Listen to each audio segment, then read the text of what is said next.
Hablar es un placer cuando sabes cómo hacerlo. Hablar es un placer cuando sabes conseguir o consignar con tus palabras, cuando sabes convencer, cuando sabes persuadir, cuando sabes deleitar, cuando sabes conmover.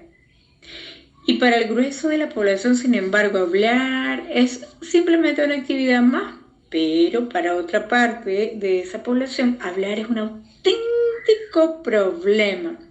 Y esto es muy importante a la hora de uno manifestar abundancia, porque algunos o porque no saben hablar, o porque tartamudean, o porque simplemente tienen pocas palabras, o porque son tímidos, o por cualquier otra razón. Pero esas presentaciones que uno hace desde muy pequeño en los colegios suelen ser muy buenas porque tú te acostumbras a hablar ante otros.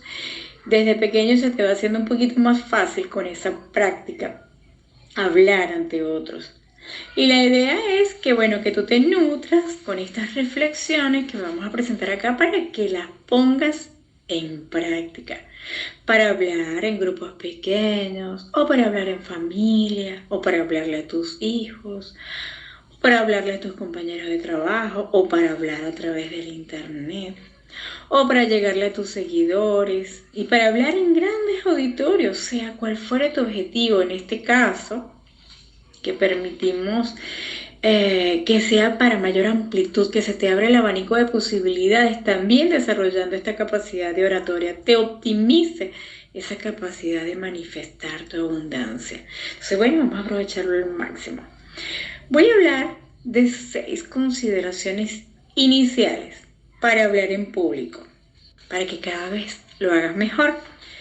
Primera, es que tengas un propósito para hablar mejor, que tengas una motivación nivel 10 para hablar mejor, según sea tu caso, o para conseguir más seguidores, o para vender mucho más, o para hablar de tu emprendimiento, o para dirigirte a un auditorio, pero algo que te mueva, porque cuando encontramos placer en hacerlo, allí es donde lo hacemos.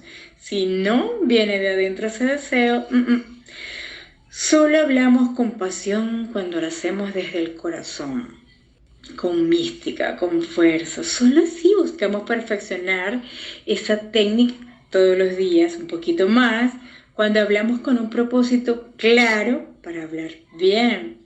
Por ejemplo, yo quiero hablar bien porque quiero vender más. Quiero hablar mucho mejor porque yo deseo convertirme como en Demóstenes, un gran orador. Quiero hablar mejor porque yo deseo vencerme a mí mismo. Si he tenido, bueno, siempre puedo tener muchas excusas para no hablar mejor, por timidez, por tartamudez, o porque le doy importancia al que dirán los demás, de no contar con oportunidades, porque soy inseguro, bueno, porque tantas cosas, o porque quiero demostrarle también a mi familia de que yo soy capaz, o porque quiero aumentar mis ingresos, o quiero aumentar mis seguidores, o simplemente quiero convencer más, quiero enrolar más al cliente. Entonces, este punto 1, lo que quiero subrayar, es que tú encuentres una razón de verdad para querer hablar mejor. Porque tú haces algo bien cuando encuentras placer en hacerlo y cuando eso te ayuda para algo, allí encuentras una razón y eso sí que te motiva. Si no encuentras una razón, tomas el curso, te entra por un oído y te sale por el otro. Y hasta ahí llegó. Pero si tenemos una razón de peso, todos los días, con disciplina, con tenacidad, lo seguirás perfeccionando. Segunda consideración, los demás. Bueno, hay mucha gente que tiene temor de levantar su mano en un auditorio. Tiemblan, se sonrojan, les sudan las manos, se abstienen literalmente y no hablan. Y cuando tú tienes vergüenza por el que dirán, que si se ríen de mí, que si me critican, de alguna manera, mira, la mayoría de las personas se sienten intimidadas, así que todos tenemos un cierto temor de hablar en público. bien sea por una razón o por la otra, porque te critican, o qué va a decir el otro, pero no, paremos allí, ¿quién es el otro?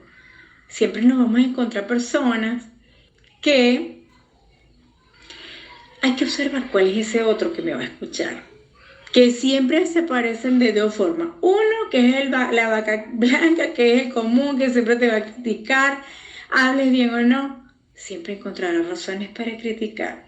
Te va a juzgar. Ay, porque te faltó potencia en la voz, que dijiste una palabra que no entendía. Y siempre están al acecho para criticar, para hacerte la vida imposible. Y, bueno, tú vas a dejar que tus palabras se queden en tu cabeza solo por temor a expresarte, solo porque esta persona te va a juzgar. Olvídalo.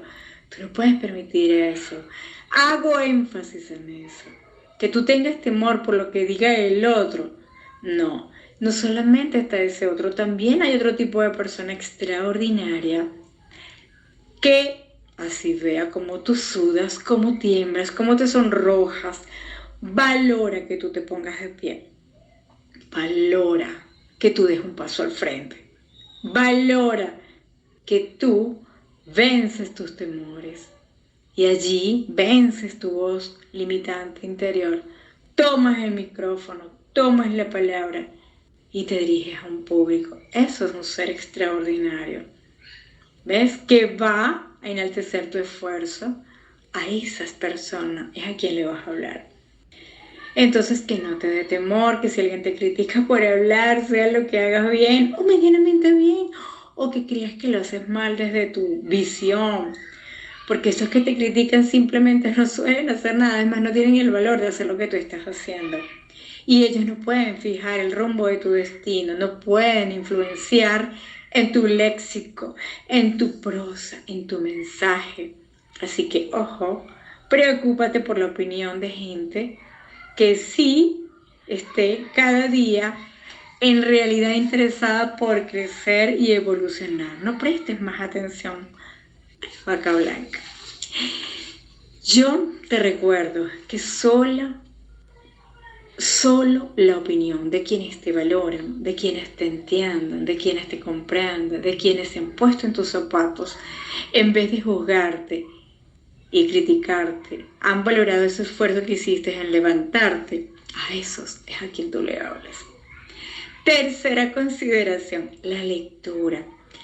Leer es poderoso para hablar mejor. Es posible que tú tengas un arsenal de excusas que pasen por tu mente en este momento y digas, ay, yo no tengo tiempo, a mí no me gusta leer. O empiezo a leer y me quedo dormida, o por cualquier otra razón. Pero si hay algo que da mucha munición, que da vuelo, que da potencia, fuerza, magia, fuego, es ser un buen lector.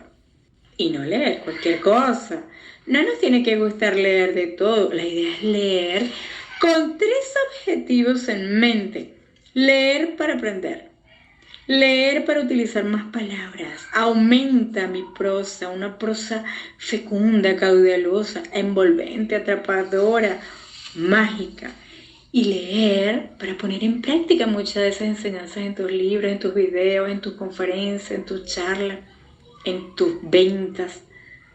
Si yo encuentro en leer una vida llena de posibilidades, aprender, saber más palabras, además me ayuda en mi trabajo, ¿qué hago entonces? Pues leo. Leer es una actividad rentable. Y no leer cualquier cosa, sino leer aquello que me nutra, mi propósito de vida, que me sume. Leer aquello que yo sepa que me va a aportar, que además me guste y que tiene que ver con lo que yo hago el día a día. Entonces, bueno, por ejemplo, Borges, un escritor argentino, él leía y releía y a veces saltaba los textos o lo abandonaba la lectura. Sí, eso también, si uno siente que se equivocó en un libro y que no te está sumando para nada, lo dejas a un lado, así de simple. No hay tiempo que perder. Leer te da vuelo, para hablar cada día mejor. Y más aún si tú quieres ser, por ejemplo, un escritor, si fuera tu caso, un buen lector, siempre tiene una buena ortografía, siempre tiene algo que leer, porque una persona que lee nunca se aburre. Un buen lector siempre tiene un caudal importante en materia de palabras. Cuando una persona lee, tú te das cuenta por la forma en que habla. Y cuando no lee, también te das cuenta. Cuarto punto es el lenguaje no verbal. Los expertos dicen que el 7% de la comunicación son palabras, las que tú dices, que pronuncias. El 38% es el tono y el 55% de la comunicación es el lenguaje no verbal. Ese 7%, que es el de las palabras, es un detalle importantísimo. Fíjate tú, cada vez que mencionas una palabra nueva, mágica, que te suena bien, pero que suena como extraña, tú la acompañas de otra que sea más popular, de manera que quien te oiga, pues, lo que tú digas lo entiendes. Por ejemplo, yo te voy a decir así como que tú eres el epítome, eres excelente en eso que haces. ¿Ves? Que no solo me entiendes, sino que además aprendiste algo nuevo, porque con la otra palabra que agregué, entonces comprendiste que era un epítome. Cuando tú hablas con alguien que te enseña palabras, mientras al mismo tiempo entiendes, ese alguien se vuelve un magneto para ti, se vuelve un imán. ¿Por qué? Porque quieres seguir pegado allí aprendiendo de esa persona. Para alguien que quiere hablar mejor, es importante este punto. Y cuando tú aprendes palabras nuevas, para que las pongas en práctica y las acompañas de esa otra palabra para que tu interlocutor entienda, te lo agradecerá por siempre. Mientras que por un lado está entendiendo lo que tú le estás diciendo, se está dando cuenta de que tú eres un maestro ambulante, de que tú le estás enseñando nuevas cosas, sin ser explícito en esas cosas. El objetivo, también al hablar, es que, te entiendan. Aclarar, eso sí, cuando estás hablando, cuando tú ingresas, términos nuevos, nada más efectivo que alguien que cuando habla te enseñe mientras te está hablando. Así que cuando tú uses esas nuevas palabras, acompáñalas de otras palabras más comunes, más mundanas. No importa, pero igual te funcionan, te sirven como apoyo. Agregas una nueva palabra y agregas la otra como explicativa. Quinta consideración, el tono de la voz. El 38% de la comunicación es el tono en el que hablas. Hay muchas personas que hablan y parecen como una piscina, siempre en el mismo tono. Ahora, ¿cómo saber cuándo tú debes hacer énfasis? ¿Cuándo debes subir la voz? ¿Cuándo emplear otro tono? Desde mi punto de vista, es mi punto, se usa de la siguiente forma. Tú cambias el tono ante 3 casos. Primer caso, el tono de voz cambia cuando tú quieres enfatizar en algo, así como lo acabo de hacer. B, por citar otro ejemplo, el tono se cambia cuando tu audiencia se durmió. Entonces de repente tú subes la voz y de inmediato tu interlocutor se despierta, reacciona. Es una técnica. Y C, el tono de voz se cambia cuando el sentimiento es intenso.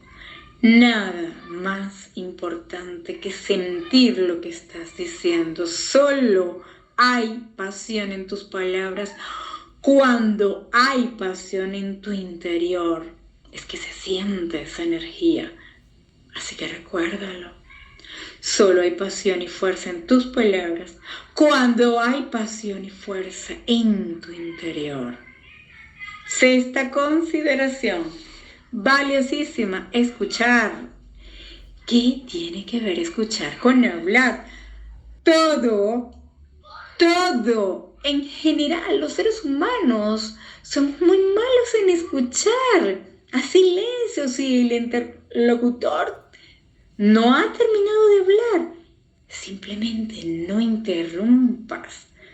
Tú, en cualquier descanso de su oratoria, le dices, si es que es necesario, esas personas que hablan y hablan y hablan son muy explícitas. Tú le dices, cuéntame el final, y se lo dices con cariño, porque hay personas que se explayan y hablan y hablan. Entonces le puedes decir así, o cuéntame el final, o le dices, ¿qué me quieres decir? ¿Ves? Porque somos muy dados en cualquier tema de conversación, de ir hacia nuestro terreno, para decir lo que nosotros también sabemos y bla, bla, bla, bla, bla. No interrumpas. No interrumpas. Y si quieres o necesitas hacer un cierre, haces la técnica que te acabo de mostrar. Pero también es importante también interesarnos en su mensaje. Míralo de frente. Hazle una pregunta sobre lo que te está diciendo. Entonces, resumen, no interrumpas y pregunta algo de lo que te está comentando. Escuchar es rarísimo. Es un diamante. La mayoría de la gente interrumpa cuando habla. Y cuando tú escuchas con atención, a ti también te escuchan con atención. Entonces, llevar un tema de conversación solo a nuestro interés personal, de verdad que es muy egoico. Solo habla de lo tuyo. No. Es más, un egoísta no provoca. Es más, un egoísta no suele llegar a los demás. Porque los demás pues ya lo ven como a los ojos. O es la energía que proyecta. Séptimo, que no he nombrado, es la parte del lenguaje corporal, que es el 55%.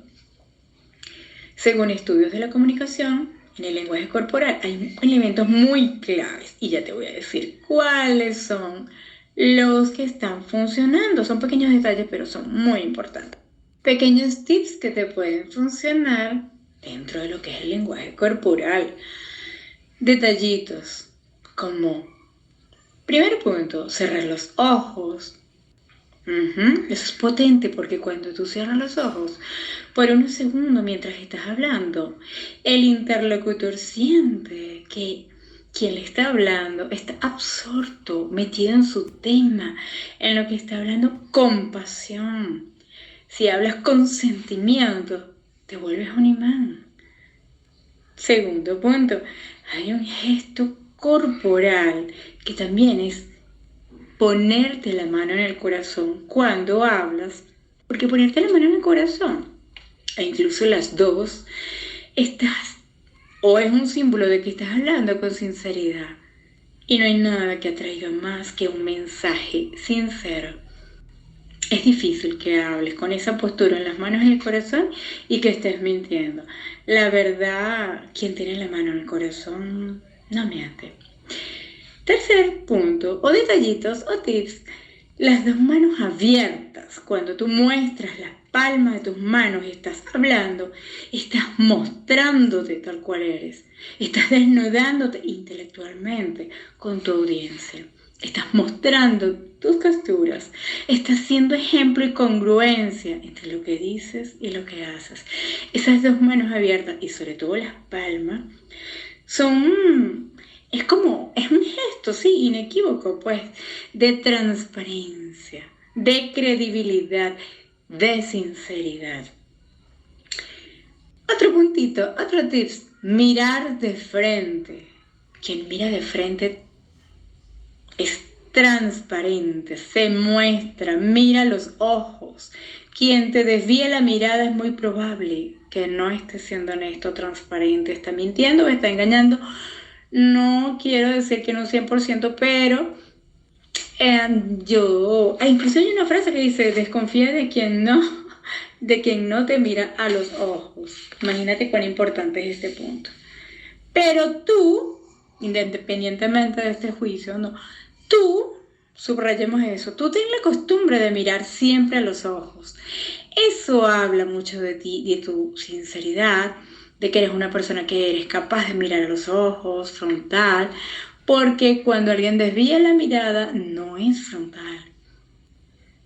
Entonces, si estás, por ejemplo, en un auditorio, miras a un lado, miras al otro, miras de frente, te desplazas por la tarima, lentamente, no tan rápido, no tan rápido, pero vas mirando. Y si hay un segundo nivel, también lo miras, también, porque también ellos todos son importantes para ti. Entonces, una persona que se muestra, por ejemplo, como las fotos antiguas, las pinturas antiguas que están de lado, que cruzan los brazos, ese rostro duro con cara de limón, que te va a provocar, por ejemplo, verlo o leerlo o inspirarte. Por el contrario, es todo lo contrario. En cambio, si tú te muestras con una sonrisa o de repente muestras un pulgar hacia arriba, son signos, sonrisa, todo eso vibra con signo de positivismo y tú simplemente estás predispuesto a escuchar el mensaje de esa persona que te van a dar. Entonces tú embúllate también en esa energía de proyectar eso. Sonreír definitivamente es muy importante. El humor fino es potente, es una poderosa herramienta de comunicación. De hecho, bueno, hay una frase que también dice así: desconfía de quien nunca se ríe. Quien nunca sonríe o tiene un problema en los dientes o tiene un problema en su corazón o en ambos. Un humor distensiona cualquier ámbito, rompe el hielo y es bienvenido. Así es. Hermosísimos estos puntos. Y bueno, para cerrar, la ropa. La ropa ha sufrido muchos cambios en la historia. Antes se usaba mucho más la corbata. Ahora está mucho en descenso eso. Lo importante es ser simplemente consistente con el público con el cual te diriges. Adecuarte. Siempre con comodidad. Eso sí, cómodo, pero con respeto también. Lo importante es que tú te sientas a gusto y que estés mostrando la imagen que tú quieras y de acuerdo al auditorio a la que te estás dirigiendo.